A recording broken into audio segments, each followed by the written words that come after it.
Yes, sir. Welcome to ITrapPodcast. You know what I'm saying? One of the most trendiest podcasts in the city. You know what I'm saying? And today, man, we got my boy, Mr. Old Boy, Al Kapone. Oh boy, what's up, man?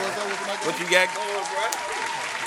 How you feeling today? Man, I feel real good, man. Vibe is good. You know what I'm saying? That's awesome. We at ITrap podcast. You know what I'm saying? We here. We live. Yes, sir. Turn. Yes, sir. Yes, sir. Man, we're glad you a part of this show today. You know Thank what I'm you, saying? man. You're a special somebody. You're a legendary in the city. I appreciate Man, it. you know what I'm Real saying? talk. You a legend for real. So I it's like, appreciate man, it. what part of Memphis you grow up in, or where you from? What part of Memphis? Man, I'm up out of South Memphis, man. I got two parts of South Memphis. Yeah. One part is Wicks in Mississippi area. That's where the Four-Way Grill and Lamar on College, Okay. Lamar Garden used to be up the street. You know what I'm saying? So that's my childhood area, Yeah. and then teenage Lamar Terrace projects. Damn, Lamar Terrace. Yes, I remember sir. Lamar Terrace. Yeah, TP.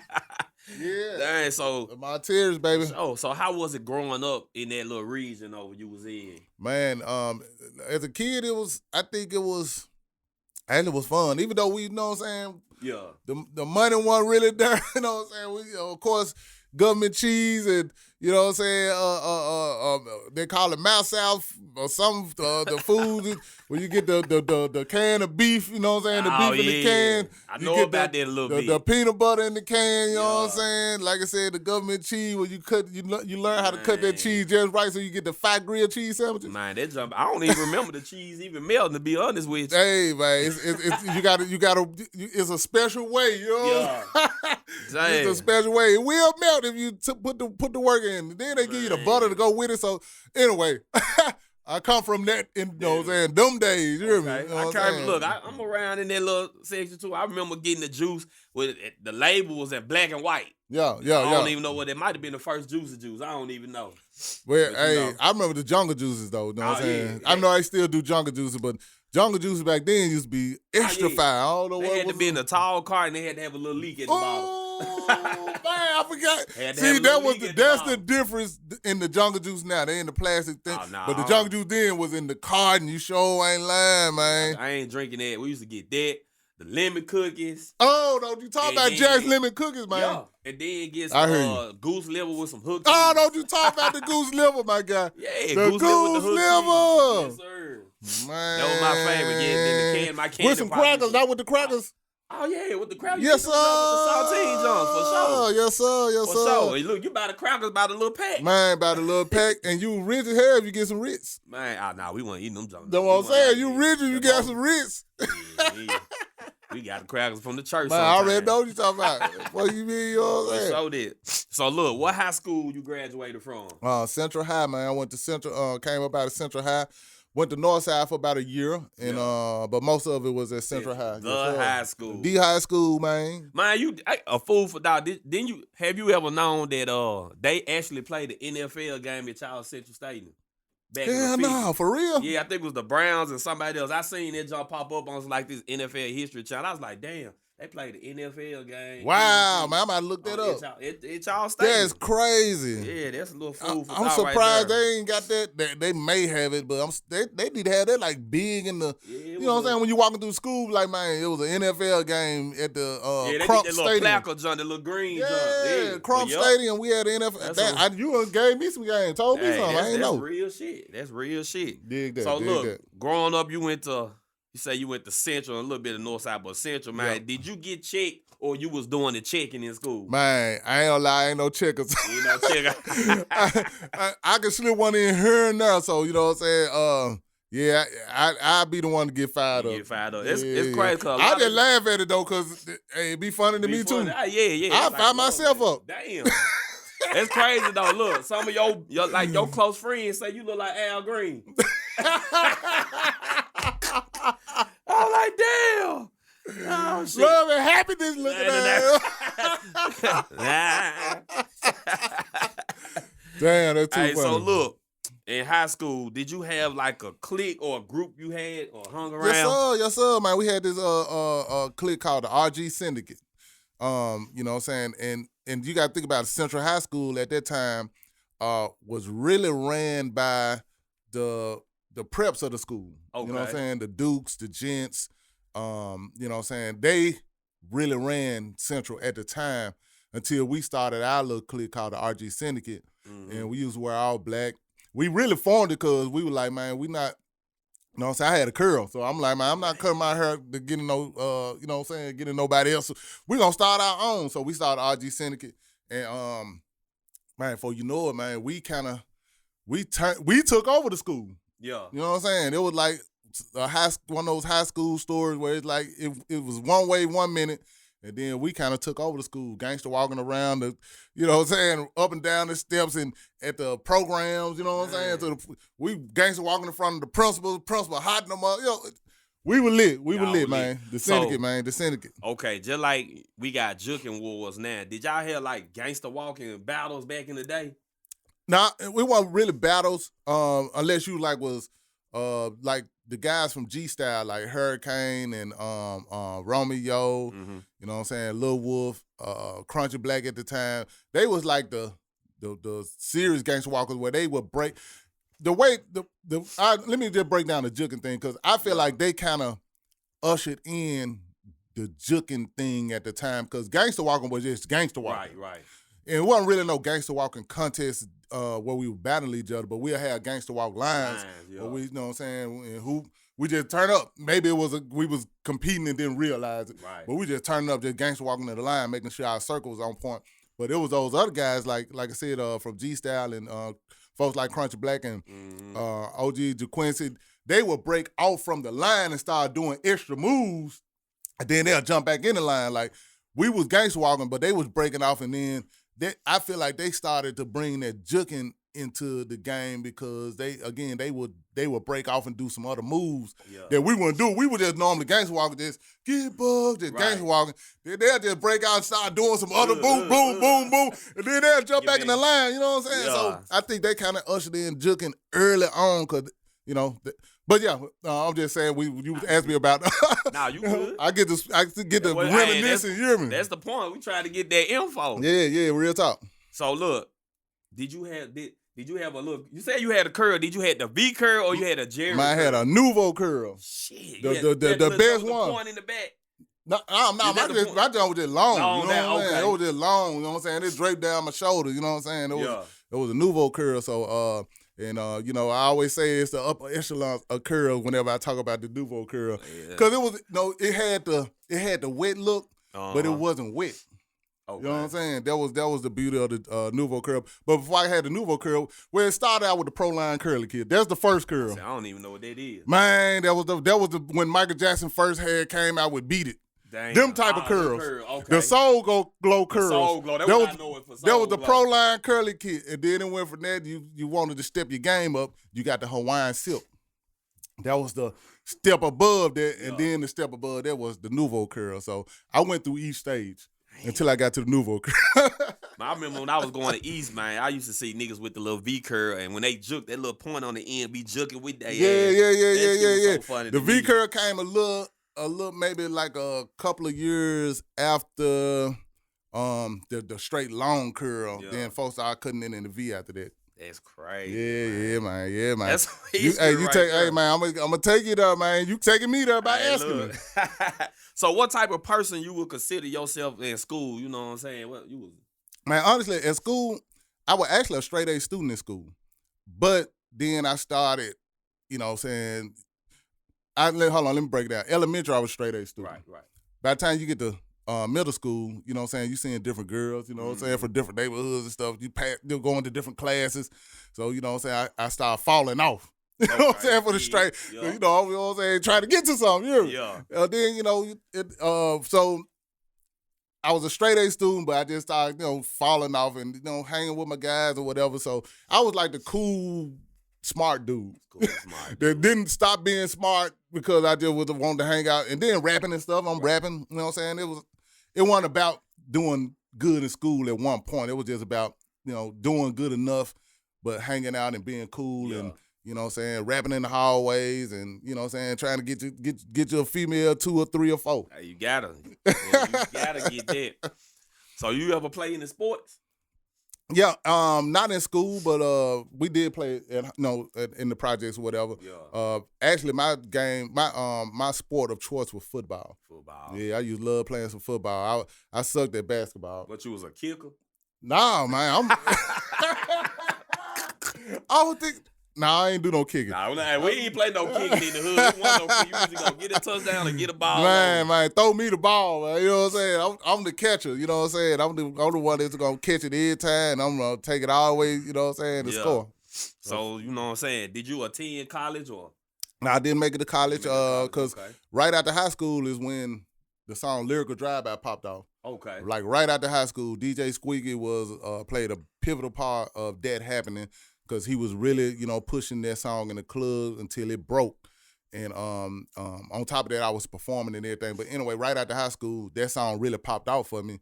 So, you know what I'm saying, it was straight to, being an independent rapper early, right after high school. I was getting that paper early. Early, man, you know what I'm saying? Didn't know what to do. It was different, man. You dreamed of, you know what I'm saying? Because, I was always a lover of hip-hop. Uh-huh. So, I'm looking up to all the major artists and rappers at the time. So, for it to actually happen and you end up being one of the popular people, not only in Memphis, but outside of Memphis, and then you going out of town and getting shows and people going crazy, man. Yeah. You wanted it, but you didn't never know it could really, really happen until it happened. Yeah. I get that. I get that. So you ever been locked up before? Nah, no, not jail. I had my juvenile time, but not jail. Not jail. Yeah. I'm gonna tell you something. What kept me out of, or at least kept me for not wanting to go to jail, is because I knew enough of Black history at a young age that I knew that saying when they say they abolished slavery, right? It's in there that we free unless you go to jail. But so if you go to jail, you technically still a slave. Mm-hmm. It's in the Constitution to this day. You know what I'm saying? I knew that then. I'm like, man, I'm not finna be. No, I knew the slave. No, I'm like, man, I don't want to feel like I'm a slave because I feel like going to jail is like being a slave because it's in the Constitution that slavery is abolished unless you go to jail. Right. And that was like one of the things. Like, man, I don't want to be no slave. That's how I looked at it. Right. So I didn't want to go to jail. I can feel that though. But I feel like you go to jail, you know what I'm saying, and you get out and you trying to get your life back on track. It's like hard as hell. It is hard. You got nobody really trying to fuck. Ain't no job trying to. Yeah, it's hard. You know what I'm saying? Damn, for real. You got that somebody. You had the reminder going on there. I think what you had to remind yourself? That might have been a 6 o'clock interview or something like that. That what it was? Crazy hell. All right, so what's your worst fear ever? Damn, that's a good one. Worst fear. Because I don't really have too many fears, because once I learned fear no man but God. Right. I didn't know I accept life for however way it comes, you know what I'm saying? The good, the bad, and the ugly. So I'm out to really think about a fear. You know what I'm saying? Dying is not a fear. Right, you know what I'm saying? You got to self-death if you got life, you got death. Yeah, so that's not a fear. So if dying ain't a fear, it ain't too many fears left, because that's the biggest fear most people have. Yeah. Coming from being poor, you can't never, at least I don't fear being poor again. You know what I'm saying? Because I know what it's like. I know how to eat a lunch. I know how to survive off lunch meat sandwiches, and you know what I'm saying? Them junk can't man, what you said? What you said? Get nerve with my folks. Buy $1 worth of bologna and you know what I'm saying? And make it do what it do. Just that thick ass bologna. I hate that bologna. But I had to eat that junk sometimes though. Hey, do what you do, man. So I don't know. That's a good question. I'm gonna have to think about that. For sure. All right. So what's the most embarrassing thing that ever happened to you? Ooh, embarrassing thing. God, dog. Probably falling off stage or something like that. It had to be something like that. I do remember falling off stage at Club Memphis one time. Memphis. Yeah. I remember coming on stage. Normally when I come on stage, I used to run on stage. It just, you know what I'm saying, with crazy energy. So I run on stage, and I didn't realize the stage had a little dip toward the end, and I went too far, and I fell off that junk. Damn. Ran into the railing, and I remember I remember it happened it was almost like a cartoon, but I shook it off like this. Hell nah. It was like a cartoon. I got the video footage. That's crazy, but that's the reason why I remember it. So I fell out, shook my head, and it actually gave me more energy because I was like, hell no, I can't be messed up. So I got back up and just went extra ignorant. You know what I'm saying? So it actually gave me energy, but that was embarrassing. That's funny as hell. Yeah, that might have fell out the stage. Man, That means your shoes probably were too big. Man, probably was. Big shoe. Probably was, yeah.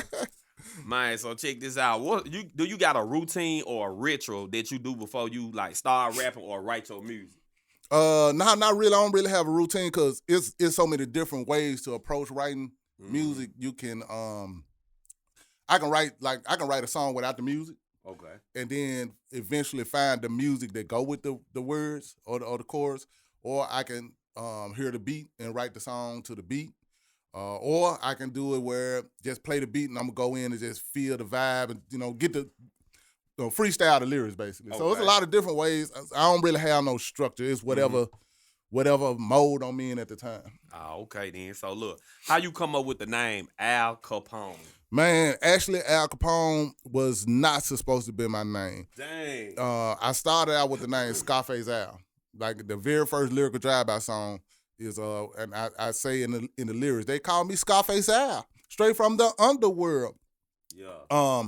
I eventually became Al Kapone because right when my popularity was going with Lyrical Drive-By and I was going by Scarface Al, the rapper Scarface was blowing up at the same time, and I knew it was gonna be a problem when I started doing shows outside of Memphis. And some people would come to me talking about where Bushwick and Willie D is. You know what I'm saying? I was like, oh man, they mixed me up. And it happened too many times. I was like, damn, I gotta drop the Scarface so I can keep that confusion from happening. And I just added the Capone on because my name Al in real life. Right. You know what I'm saying? So I just added the Capone on because I'm like, all right, I can't really ride Scarface Al. That's how it happened. Honestly, I never liked the fact that I had to go that way, but things were happening so fast, so I had to make a move and make a decision real quick. Okay. So you started rapping in high school. So what inspired you? No, sir. Oh, you did? So I started rapping in elementary. Get the hell out of here. Yes, so you started rapping in elementary. How old was you when you started rapping in? Man, I was in the 5th grade, so whatever age the 5th grade is, we had to see what age is normally the 5th grade age. Right. Whatever that age was, that's when I first started. You remember your first rap then? I don't remember the first rap. I just remember the name of the group was called, I was in a group, we was called the Pee Wee MCs. Pee Wee MCs. First group, first man, elementary school, man. I went to Lauderdale Elementary. That's when I was staying in the Wicks, Mississippi area. I was staying on the street called Wicks Alley. Right. And going to Lauderdale Elementary, and some of my guys, we formed this group called the Pee Wee MCs. Pee Wee MCs. You still keep in touch with them same guys? Man, one of them, man, we still in touch to this day. Shout out to my guy AC. What's up with your homie? That's lit. We still number love to this day. That's what's up. So what or who inspired you to start rapping in? Just hip hop in general. You know what I'm saying? I just fell in love with hip hop, not just the rapping, just, you know what I'm saying, at the time, the breakdance and the style of clothes, you know what I'm saying? Mm-hmm. I like wearing like warm-up suits, jogging suits like this because it remind me of like the early days of, you know what I'm saying, hip-hop. That was the look with the Kangos, and I fell in love with every aspect from graffiti to everything. So that's what got me into rapping. I did it all. Right. DJing, I rapped, I DJ'd, I tried to do graffiti. Me and my guys got the cardboard boxes we out there trying to spin on our backs, and anything that represented hip-hop, that's what I was about. You know what I'm saying? Okay. And once I got into it, I fell in love with it, man, to this day. We need a Crush Groove Memphis. Man. Crush Groove Memphis. Yes, sir. I feel like Memphis got a lot of history with the hip-hop and then gangster rap scene as well. You know what I'm saying? Yeah. And it need to be put out there. It need to be heard. Yeah, 100. You know, 100. And on top of this, so what was what challenges did you face being a rapper from the city of Memphis? Early on, it kind of was you didn't think that you could be, we wasn't in a position where you saw anybody blew up. Right. It was a lot of different rappers in different neighborhoods and stuff like that. So we rapped amongst each other and battled each other. Actually, DJ Squeeky reminded me of a time that him and A-Ball came to the Martyrs Projects. We were having like this rap contest at the Martyrs Projects. He reminded me that him and Ball came to battle me there. Yeah. You know what I'm saying? But we talking about late 80s. Damn. Late 80s. I wasn't Al Kapone. I don't think Squeaky was Squeaky or Ball was Ball. We didn't have the names we had now. We just rappers in our neighborhoods.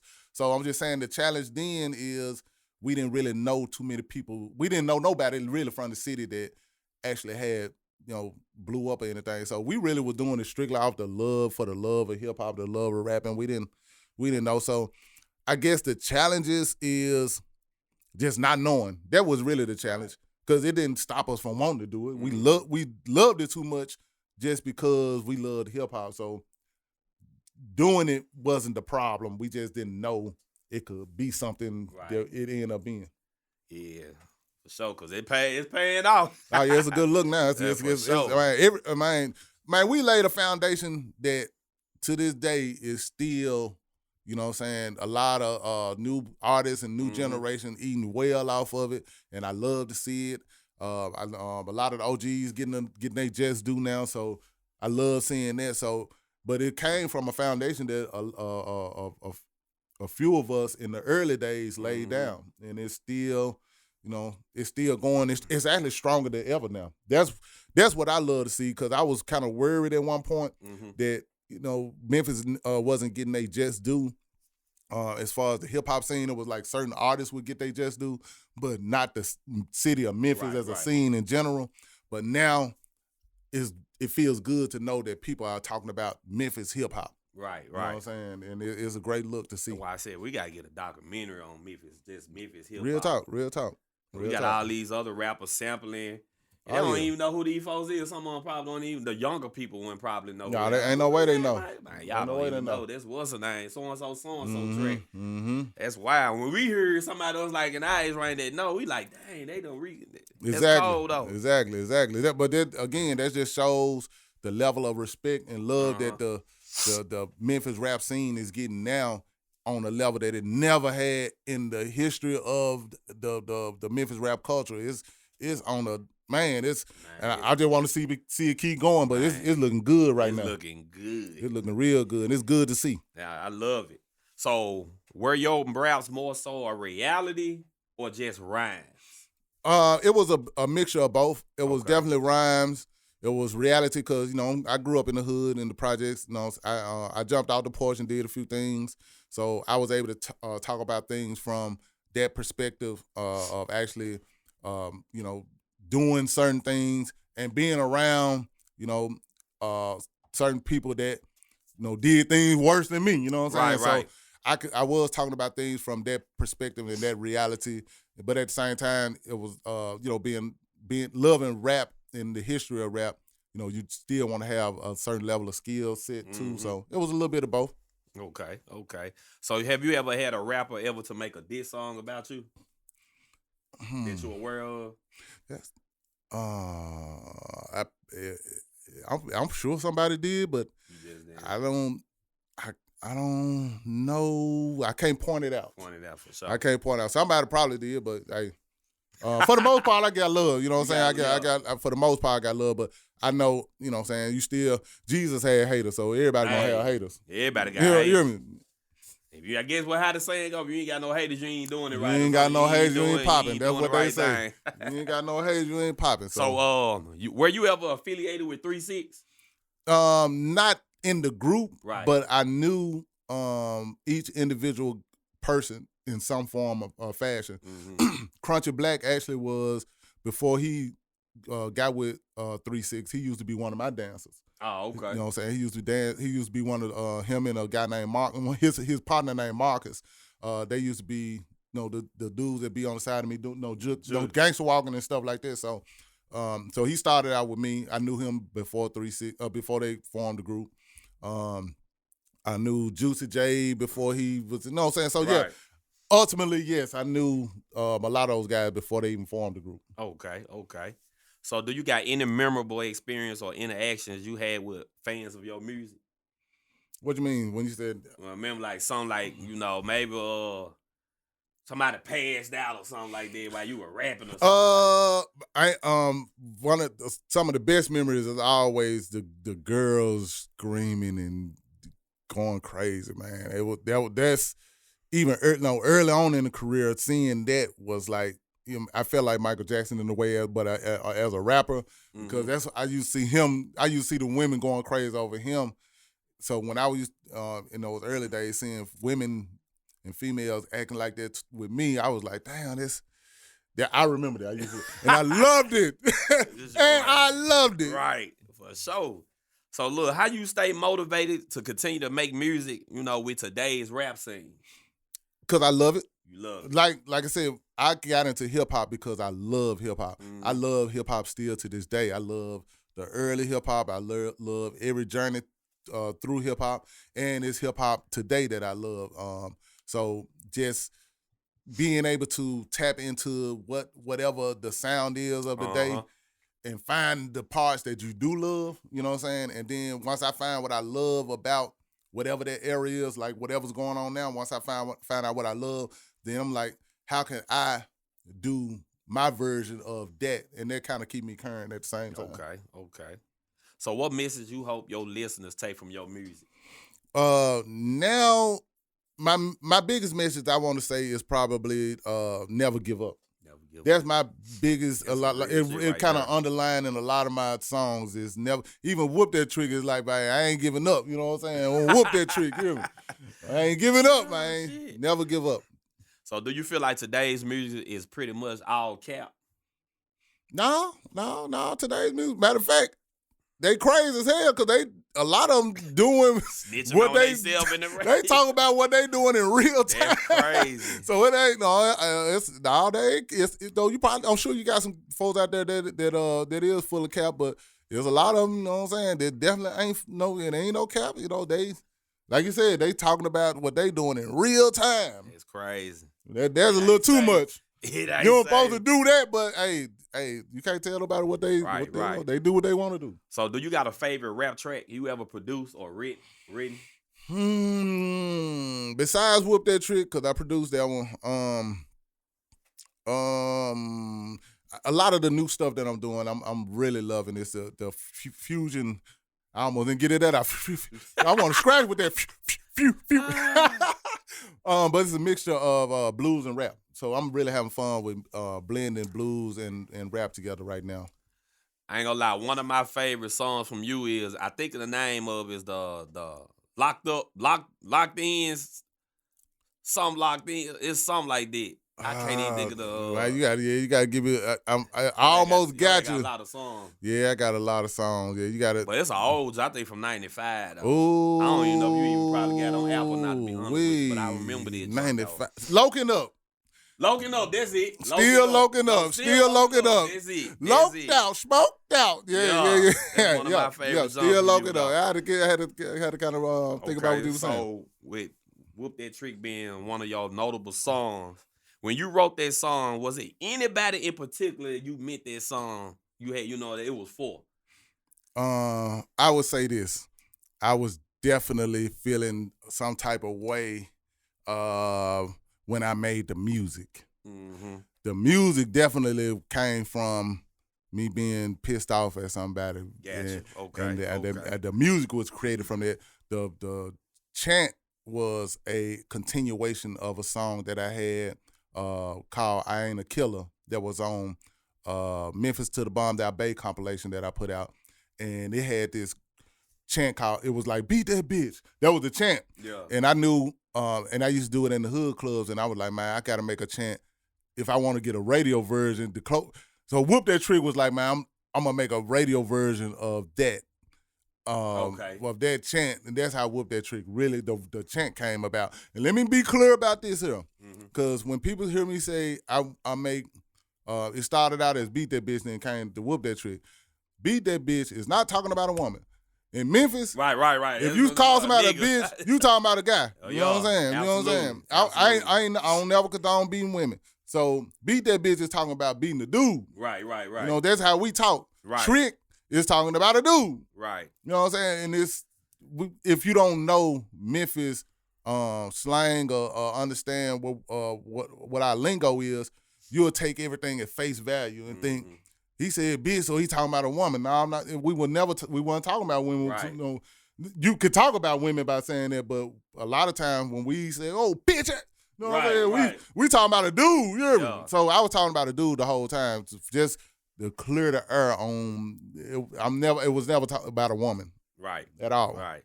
So, man, how did Whoop That Trick song become the anthem for the Grizzlies? That's some lit shit, bro. The people, I had nothing to do with it. It was all man, they called me one day and was like, man, dude, they had the Grizzlies game. Chan Whoop That Trick, the whole, you know what I'm saying, form out here, Chan Whoop That Trick. I bet you was like, didn't believe it. Ching. Well, my first thought was I didn't believe it. I thought they were lying. Like, man, come on, man. Ain't nowhere in the hell they chant no Whoop That Trick in no Grizzly game. Damn. So, but once I found out it was for real, it was, that's when the ching. You know what I'm saying? Got a lot of love from that, man. Been getting a lot of love since, but it came from the people. Right. I had nothing to do with it. The people just organically started chanting, and they, you know what I'm saying? They are the ones that's keeping it going. Okay. So Whoop That Trick was you already had written it before. That was my song. Yeah, that was my song. You know what I'm saying? I was going to start doing shows and performing at the hood clubs because I knew I was like, man, I know I'm finna turn. I was just coming off of some of my early underground songs, so you know I was just trying to make sure I keep some new ones coming, and that was the one I knew I was gonna start doing shows in a lot of hood clubs. So it was for me in the beginning. And then somebody hit you up on putting it on, getting it. Well, on yeah, the floor. exactly. So when Craig Brewer told me they was looking for a particular song for the movie Hustle and Flow. So he had told me what they were looking for. So I ended up writing and producing that song. It's called It Ain't Over. Mm-hmm. And Craig brought John Singleton to the studio. And when they heard it, they were like, yeah, we definitely want to, you know what I'm saying, work with that. So I started playing my mixtape, which Whoop That Trick was on there. Get Crunk, Get Buck was on there. So they heard those I was playing them as they were talking to each other. And they was like, whoa, what's that? Yeah. And, whoa, what's that? And that's how it happened. That's some, hey, man. If I would have never played it, they would have never heard it. That's crazy. And it would have never been in the movie. If you wouldn't have said that, I would have just figured you wrote that song particularly for that movie. Well, I rewrote the verses for the movie after they heard my version. Was like, man, can you write that for the character? No, write the lyrics to go with the character. And I was like, yeah, I can do that. But yeah, that's the only way you could think it was wrote for the movie, but it was never wrote for the movie originally. And if I would have never played it while they was there, they would have never heard it, and it would have never been in the movie. Never. It would have never happened. Hey, that's cold, bro. That's crazy. But I'm gonna tell you, the only way I got in that room for them to even hear that is when they wanted that first song. And I had one day to make that song. So this is something I try to it's one of those teaching lessons I try to use to tell people, man, when you have an opportunity, you got to seize that opportunity, because what if I didn't have that song that they were looking for ready the day that they was looking for? They would have moved on to somebody else. So I would have never got that song. You would have never heard Whoop That Trick. None of that would have happened. Mm-hmm. So it started with making sure I did that song and had it ready that day. Right.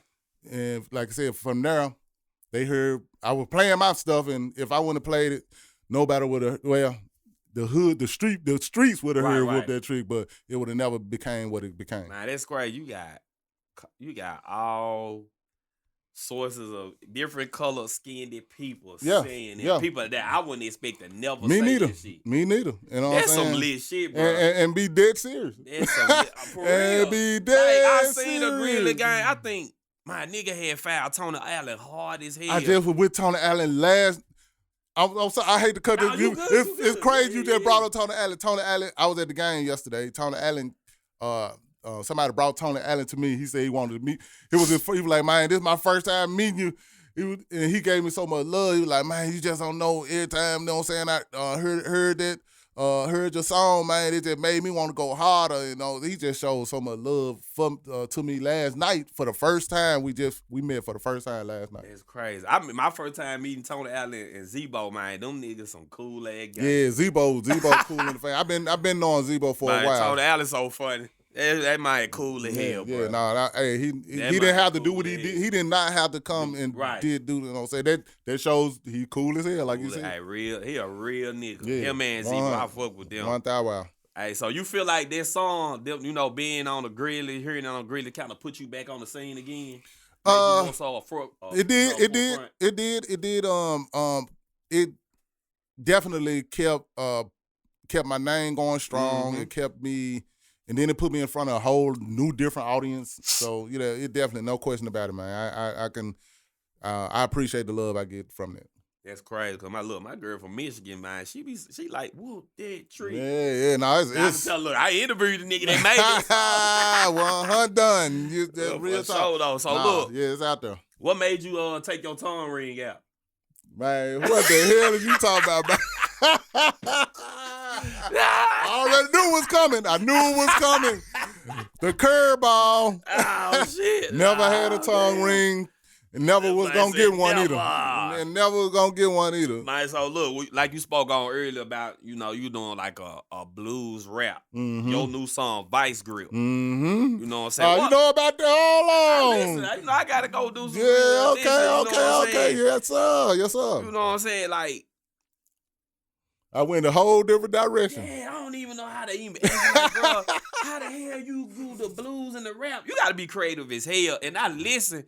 It made me go listen to some other shit you put on the track. Actually, the album is the Blues Rap Man. Blues Rap Man. Yep. I'm like, how the fuck that even happened? Like, how he do that? That's some cold shit. Thank you. That shit cold, bro. And I would have never expected a nigga come up there and rap. And it's like you got the voice for it. Thank you, man. I appreciate it. You know what I'm saying? Y'all got to go check that out, man. It's the Blues Rap Man. Yeah. I had to throw that in there. Man, thank you for that, man. But you rapping it, that kind of give me vibes of like you got BBS and BBWs out there throwing they big ass draws at you. Oh man, hey man, it's big ass beer cans, flip flops. I say it like this here. It definitely connects with a grown up audience. You know what I'm saying? So and I feel that's where I am in my life anyway. You know what I'm saying? I'm an OG, so it was my way of being able to work on something different, number one, and connect with an audience that I feel like was within the range that I need. You know what I'm saying? I personally was not. I ain't knocking nobody that's trying to do this, but I'm one trying to connect with teenagers. You know what I'm saying? I ain't trying to. I feel like I've been crazy trying to compete with some teenagers. So I didn't want to do that. That's their lane. I had my time. This day time. Let them have their lane. I wanted to do something that connects with people of my age group. Right. So, and I was doing something different with the blend of blues and rap, and a lot of people loving it. I'm getting airplay on a lot of blues stations now. And I'm getting booked for blues shows. One thing, and I'm doing it with a band too. I'm performing with a live man. Hey, I'm taking it there. And one thing I know, them old folks, man, they gonna spend some money. They gonna spend some money. What you say? And I guess we are the old folks now. We are older folks. They all leave and they too old. The new blues scene will be your trend, the rap blues. Cause that's really if somebody else did, I ain't heard. I'm with you on that. I don't know too many. I ain't heard it. I've been looking, and I think I'm probably one of the first to really embrace it. I ain't gonna say I'm the first to do a blues rap type of song, because I'm sure it's somebody here and there touched on it, but I probably am the first to really embrace it and really start just releasing a bunch of songs like that. And I ain't stopping either. I ain't stopping. I got that shit so much more. For a loop. I ain't gonna lie. I was like, I don't know. Out here, I'm like, damn, that shit kind of slap. That man come rapping on that joint. I was on this. I was on that. I was up high. Did I fell flat. I was got up. Didn't give a fuck. So hey, did I love it? I'm back on the back. Feet, you know what I'm saying? We can be up that joint still going out shows. Might have the gangster walk a little bit. You can still do a little bit of all that, man. Enjoy yourself. You know what I'm saying? Yeah. Enjoy yourself. Just grown folks. You know what I'm saying? Grown folks. That's lit though, for sure though. So can you say being a rapper get you more pussy than being a comedian? How am I know that? I don't know, man. I had to be a comedian. You a comedian? I probably. I'm gonna be honest with you. I'm gonna say a rapper probably have more groupies than comedians. I agree. I'm gonna say that. You know you don't see no comedian flashing no bread like that. All ever. Y'all be flashing y'all shit. Not me. Y'all. I ain't flashing. I ain't doing that. So how many hits you can say you done made in your time of rap? I got quite a few under my belt. Got some golds and got some platinums. That's a good question, man. If I had to put a number on it, like real hits, I got a lot of songs, but like bona fide, like big hit songs, I'm gonna say 10. 10, maybe 15, but I'm gonna say 10. 10, okay. That's a good number. Yeah. That's good. Some folk been rapping a lifetime, ain't got one, so. Yeah. So how did you come up with the name Oh Boy or the slang? Oh Boy. Man, that come from my guy E40, man, out of the Bay Area. E40. Man, I started working with him in the late 90s and the early 2000s, and I used to go out to California, the Bay Area, and that was one of their slangs. Oh boy, they pop their collar and woo. So me being from Memphis, I was out there. I was like, I came back to Memphis and I started kind of made it my own thing. Mm-hmm. And, people kind of gravitated to me saying, it's Al Kapone, Al Capizzi, oh boy. And honestly, at one point I tried to stop saying it. I said, man, I was like, man, after so many years, I was like, okay, it done had its time. I stopped saying it and folks started coming to me. Man, you ain't no say it, man. I'm looking at it like, what the hell you talking about? Man, you get, oh boy. I'm like, okay. Man, that's like tell a nigga never say mine in Memphis. You tripping. Hey, I was tripping. And the people let me know, nah, bro. That's you. You can't never stop saying this Al Kapone, Al Capizzi, old boy. So you say, oh boy, nobody can't take that. Man, hey. You Slick probably need to go on copyright if you ain't already copyrighted. Again, I got it from E40.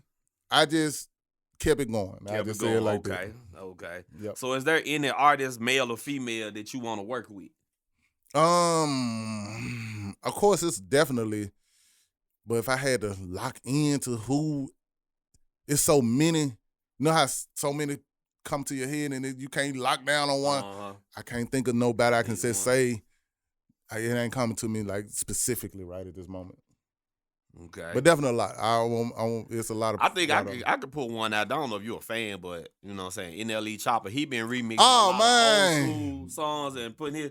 I could see him doing one of your tracks. I would love to do that. Throwing that, putting something together with that. I think that'll be a lit. Yeah, I agree. And NLE, and I actually did a celebrity Grizzly basketball game with him last year, so we kind of linked up a little bit. So yeah, that would be dope. Man, that would be dope to see though, for sure. So 5 years from now, can you still see yourself making music?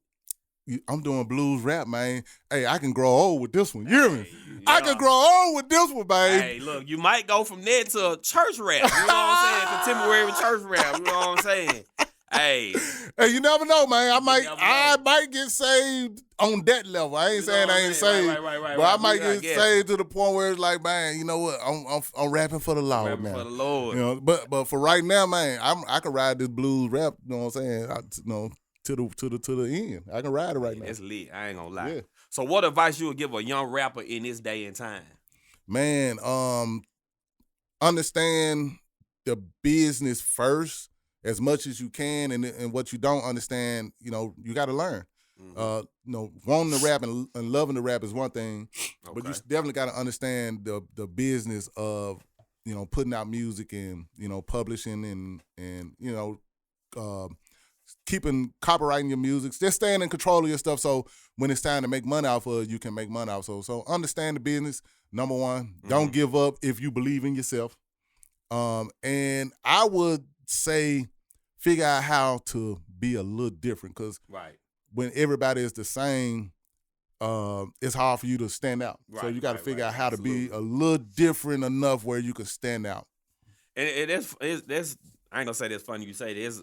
Great advice you just put out there, because it's like everybody in Memphis can check. Like when you know what I'm saying, when it come to me, mine different, because when I do a video, I'm gonna give you 20 seconds of a rap roast, and then I'm gonna go into the check. So you know what I'm know, I had to be a little different, and it worked. You know what I'm saying? Stand out. And they'd be like, damn, you can rap for real. I really can rap for real. Okay. I don't want to get into that. Yeah. Cause you know I hate to make a diss song on niggas. Cause niggas, you know, I'm cold at this shit, but I ain't got that life neither.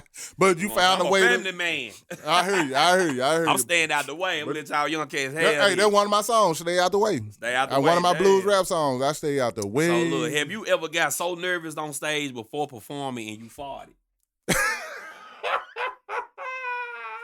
He laughed. That mean he did it. It's possible. It's possible. It's possible. You know what I'm saying? You get ready to go up there like, man, let me let a little gas off my stomach. You know? I ain't gonna lie, man. It's possible. I farted so bad. This man crazy, man. Me and Grove had performed at Lil Boosie's birthday bash one time. I ain't gonna lie, I was nervous as hell. Man crazy. I farted like a mud. I know them folks smelled. I was looking at the. Oh man, one of them stanky joints. I looked at the. It was a stanky joint. And I gave him a look like he did this shit. Damn. I got away. Hey, I got away. When you got a few people around, they gonna know. Oh damn, you done told on yourself. Damn, man. Hey, it happens. It happens, bro. I had to let that jump. I was so nervous. I like, dang, this a big ass audience. Like, what the fuck? You had to get it off your stomach, huh? Wow. Had to look around, see somebody heard that. Damn. That's so crazy. who you think the hardest producer you know? Man. Well, you can give me a top 3 if you don't want to just name one. Man, of course I'm gonna say my guy DJ Squeeky, man, because he was around from the beginning and he's still dropping bangers to this day. You know what I'm saying? Mm-hmm. So his longevity is what it is, and he's been the one that a lot of people have replicated. Right. You know what I'm saying? So I got to give this DJ Squeeky his props and title. It's definitely quite a few producers. You know, when we talk about Memphis, I ain't gonna name them all because you know how you get to naming people and you miss somebody here and there. Getting their feelings. Man, and then you got folks, you didn't say such and such. You didn't say, look, get your ass on the interview and try to name everybody. I bet you ain't gonna miss somebody. Lil Check, our last interview, man, she did a Grammy shout out. She named everybody from birth into the time wherever she in there. Damn. Shout out to Lil Chat, but that's on funny hell, bro. We was in here for 2 hours on her shout out. That's crazy. Shout out to my sis, Lil Chat, man. She always hold me up. Man, she always hold me up, and I want to make sure I tell her now. She a real nigga. Thank you for all the love. You hear me? So, is it one thing you can think of that you hate about being a rapper?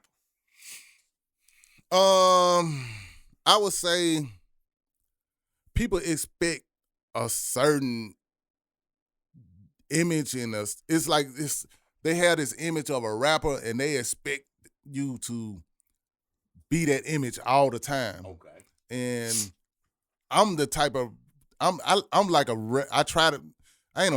a regular dude, so I really don't be tripping on none of that. You know what I'm saying? I become the rapper Al Kapone before I go on stage when I'm about to perform. Mm-hmm. If I ain't about to perform or go on stage, I'm Al. You know, I'm regular Al Bailey. You know what I'm saying? And sometimes I forget when I'm going certain places that when people see me and they interact with me, they'll be surprised. They'll be like, man, he's really down. It's like they had this image. You know what I'm saying? So that'll be the part I probably hate, the image that people expect. And it's like I'm still a regular person. Yeah, I rap. I make rap music. And I love hip hop. And when it's time to be the artist, I'm gonna be the artist when it's time to perform or whatever the case may be. But outside of that, man, I wake up like everybody else. Right. You know what I'm saying? We all live and we all got to die. I got to go to the gas station and pump my gas. You know what I'm saying? But you can't step away that you still a celebrity and you a legend. You a legend now, so you out the celebrity realm. I mean, you a legend. Well, thank you. I appreciate you it. important. I appreciate that. Stepping stone. You like, you know what I'm saying? I appreciate forefathers, like we got the forefathers of the United States. You are one of the forefathers of the rap industry in this city. Thank you. I gotta say this. I respect that and I thank you and I receive it, sir. Thank you, sir. I'm just saying, if they don't know, they know, but they know. They be doing shit that you probably you led the way, don't even know, can't even get you you know, it's a lot of They them don't even know. Don't have no idea of the things that a lot of us early guys did and set the pace for that they, reaping the benefits off of. Right. They have most of them have no idea, but it's certain ones.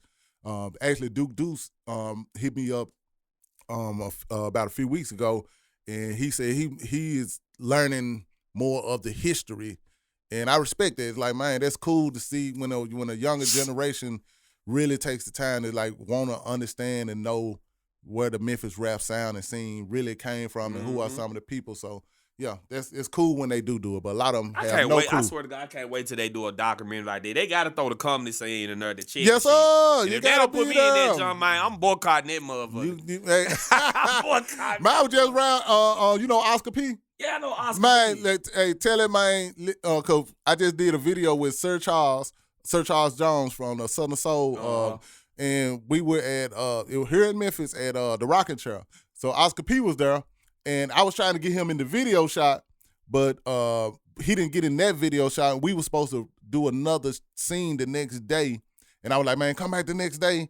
I'm gonna make sure you get a scene in the video." Mm-hmm. But then we ended up having to cancel the next. It was when the next day came, we had to cancel the video shoot for some other reasons.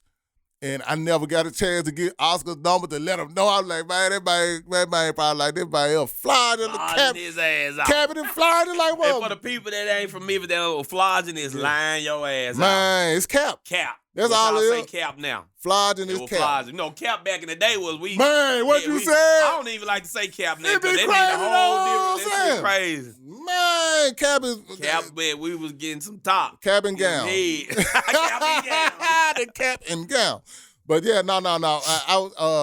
I know you're a comedian there. I was like, damn, man, I hope Oscar don't think I was, what I'm saying? No, Kevin, man.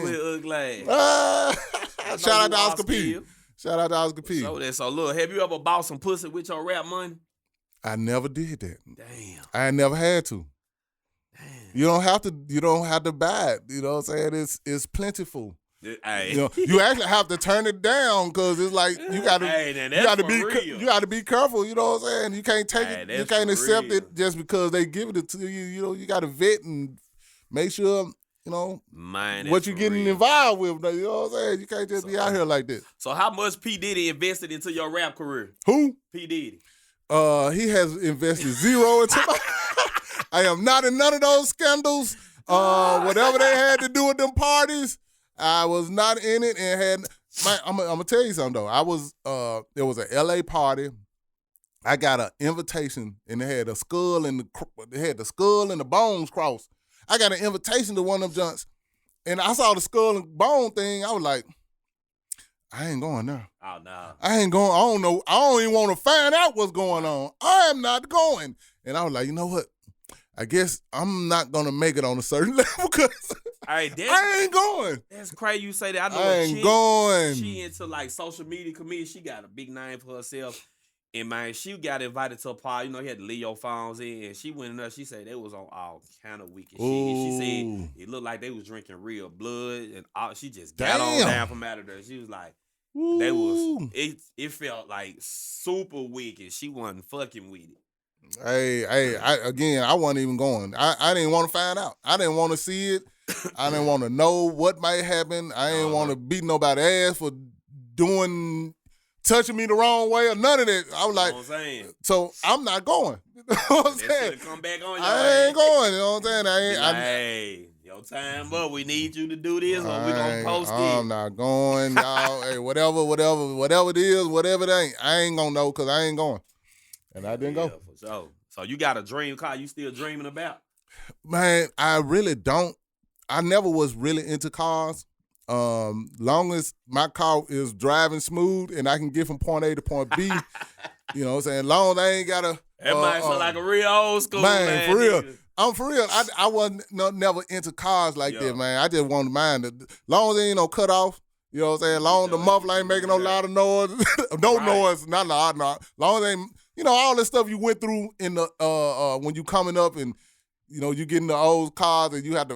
Long as they ain't got to go through that, I'm happy. Yeah, that's my dream. My dream car is the kind of car I drive now. It drives smooth. and I can bump, and I'm good. You good. I'm good. So how much of your jewelry is fake? All of it. Damn. I have all fake jewelry. Hey, I wouldn't spend that much money on no jewelry, no way. Yeah, all my jewelry fake, man. I wouldn't spend that much. Moneybag said the same thing, though. He said all his jewelry be fake. Moneybag said he was fake, too? He said he don't buy all that. Man. He got a few real pieces, but you can't sell it back and get a... Real talk. It's really a waste of an investment. Yeah, it's again when it I don't like the rock jewelry and stuff like that when it's showtime. You know what I'm saying? When it ain't showtime, man, I'm good. It's crazy, boy. Niggas used to wear their chains all the way down to their belly. Man, what you said? Them on their neck. Man, you got it went from hanging to your belly button. Now you got chokers. You know? Choker tight jeans. Ooh, baby shirts. What is we saying? Hey, they gay agenda serious. Oh. I ain't got none against them. Hey, man. Y'all be y'all. Everybody, what you said? What you said? Everybody be who you are and be happy with who you are. You know what I'm saying? So you smoke or drink? Both. Mm-hmm. What's your favorite type of Reggie to smoke? I know. I saw what you just did right there. I prefer no Reggie. No Reggie. I prefer no Reggie, man. You know what I'm saying? That I part. remember my first Dro blunt. I got a Cooster nigga gave me my first Dro blunt. Straight up. He was in the apartments I stayed in the East. Yeah. You know what I'm saying? He was cool ass nigga. He was like, he had a whole bunch of, he was like, man, I was like, there's some Dro?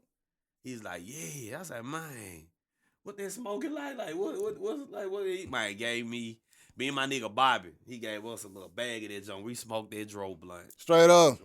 Okay. That was the highest I think I ever been. For I real. ever don't want to get high again. But you know what? I feel like I was floating in the air forever. So let me tell you my weed too high story was 8 Ball and MJG. They made me realize that I am not an almighty chiefer. I am not that. I would never compete with no real smokers ever again because I learned if you try, at least if I try, I'm going to be on my back. Damn. I'm going to be laid back. I'm going to be like knocked out somewhere and I can't do it. I get where I need to be and I stop. I ain't in no competition. I know my limits. I am not an almighty chiefer. So, okay. So, since you a drinker, I think I can feel like you the type of dude that still get drunk off E&J. Yeah, I would get drunk, but I don't drink E&J no more. I don't drink E&J no more. I will if there ain't nothing else to drink. Like, if we were having a drink now, I would drink it. You know what I'm saying? But shit, I ain't touching it. You ain't made no more Urkel jerk? Never in my life again. No more. What about the Mad Dog 2020? I called you before. Now, I don't think I mess with MD 2020 no more. Man. That is something else called dog eye vodka. I never. Oh man, the dog eye vodka. You sure? Well, it was the dog eye gin for me. I couldn't mess with the dog eye gin. It might have been gin. I don't know. I think it was the dog eye gin. Hey, but that Seagram's gin, I had bumpy face. That nigga right though back in the day. I ain't gonna lie. Yeah. No MD 2020 though. No sir. Oh boy. And man, listen. We appreciate y'all for tuning in to ITrapPodcast, the most trendiest podcast in the city right now. Yeah. And man, just want to thank y'all and thank all the viewers and everybody that support. And man, hear to hear the words come out this legend, man. Al Kapone. Oh boy. Shout out to the Flamaholics, man. You know what I'm saying, man? It's Memphis. Memphis, the most beautiful land in the world. Fuck you, man. Yes, sir, man. Welcome to the iTrap booth. This is where it go down where all the artists we ever have on here go in there and show their skill. Hey, Mr. Old Boy. Al Kapone, that is. Yes, hey, show them what you do. Let's do it, man.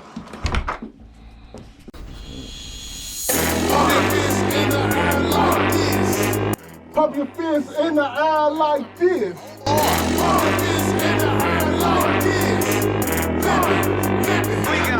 Hear you say, whoop that trick. Whoop that trick. Whoop that trick. Get him. Whoop that trick. Get him. Whoop that trick. Get him. Whoop that trick. Get him. Whoop that trick. Get him. Whoop that trick. Get him. Get him. Get him. Whoop that trick. Get him. Whoop that trick. Get him. Whoop that trick. Get him. Whoop that trick. Get him. Whoop that trick. Grit and grind. grind and grit. You know what I'm coming with. Turn them up, keep them lit. Reppin' on a mega hit, underground veteran, Al Kapone. Town bound, one found, you know I'm home. Bringing out the energy, let me feel your energy. Fist to the sky, it no matter who you be, it no matter who you are, crossing every boundary. All in perfect symmetry, screaming out in unity. Whoop that trick, get him, whoop that trick, get him, whoop that trick, get him, whoop that trick, get him, whoop that trick, whoop that trick, whoop that trick, whoop that trick, get him, whoop that trick, get him, whoop that trick, get him, whoop that trick, get him, whoop that, get him, get him. This is a hell of a vibe. Right now I'm ready to ride. We come straight for the win. We walk away with the prize. Oh, you was about to collide, ready to battle when taking them out. Mentally focused and finding no open, no begging, no hoping you working them out. We gon' keep it gritty. Then we do the gritty. M's to the sky. Rep that Memphis City. Rep that Memphis Grizzly. I'm talking do